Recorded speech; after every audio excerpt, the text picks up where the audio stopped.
An angel of the Lord appeared to Joseph in a dream and said to him, "Get up, take the child and his mother, and escape to Egypt.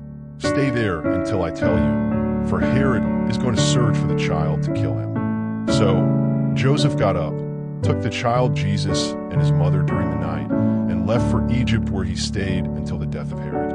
We all know that God had the power to eliminate Herod to protect Jesus and his parents, but he chose not to for reasons known only to him. You see, the ways of God are too deep. Psalms 145 verse 3 says, "Great is the Lord, and greatly to be praised, and his greatness is unsearchable."